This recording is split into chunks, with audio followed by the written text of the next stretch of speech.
Most people never achieve their goals because most people suffer from possibility blindness.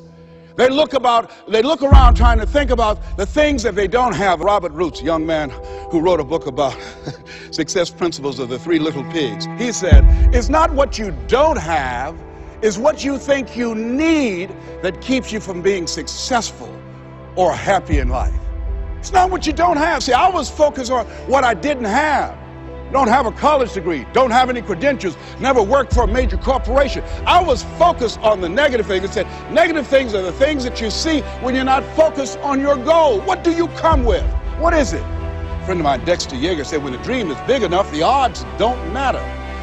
I'm reminded of a great man. When I was reading Time magazine talking about some of the great minds of the last century, they didn't mention his name, Dr. Howard Thurman, one of the mentors of Dr. Martin Luther King Jr., and also an advisor to Mahatma Gandhi and Albert Schweitzer. And he said, the ideal situation for a man or woman to die is to have family members standing around their bed praying with them as they cross over.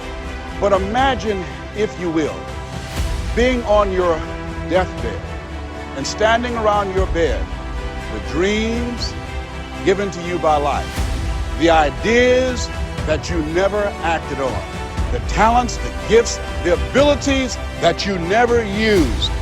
And there they are, standing around your bed, looking at you with large, angry eyes, saying, we came to you, and only you could have given us life. And now we must die with you forever. And the question is, if you died this very moment, what will die with you? What dreams, what ideas, what talents, what leadership potential, what greatness that you showed up to bring, that you allowed fear or procrastination to hold you back? Perhaps that's why Henry David Thoreau wrote the words, oh God, to reach the point of death, only to realize that you've never lived, only to realize that you've never scraped the surface of your potential.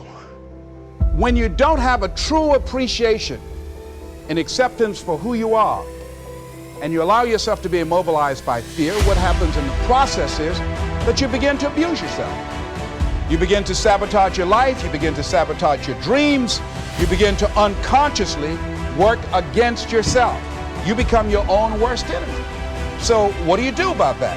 Well, you begin to realize that your dream and your gifts have so much meaning and so much value for you till your hunger for them will begin to push you past the fear.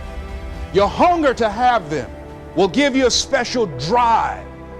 As you work on yourself, as you begin to acknowledge your true identity, the true power that you have, the true capacity you have to bring about change, the miracle-working power that you have within yourself to do the things that you want to do. When you take them on, I'm reminded of a man who, this gentleman was doing a special study of a special tribe in Africa, headhunters. And he had difficulty in developing a relationship with these tribesmen because of the fact that he had fear. He had fear they would take his head. So he worked there for a long time with no effort, no progress in developing a relationship and rapport and being able to achieve a level of trust.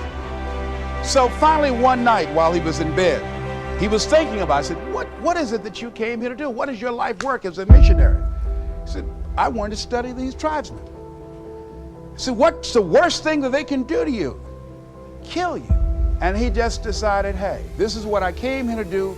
I know that there's some risk involved, and I'm going to do it, come what may. He said, I'm not going to be afraid. He went back the next day, and he started doing the work and trying to talk to and interview many of the members of this tribe. And they began to respond to him. They threw out the welcome mat to him.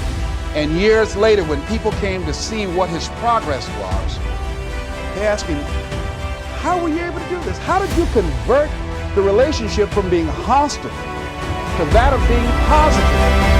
He said something I think is valuable. He said, when life can no longer threaten you with death, he said, what else is there?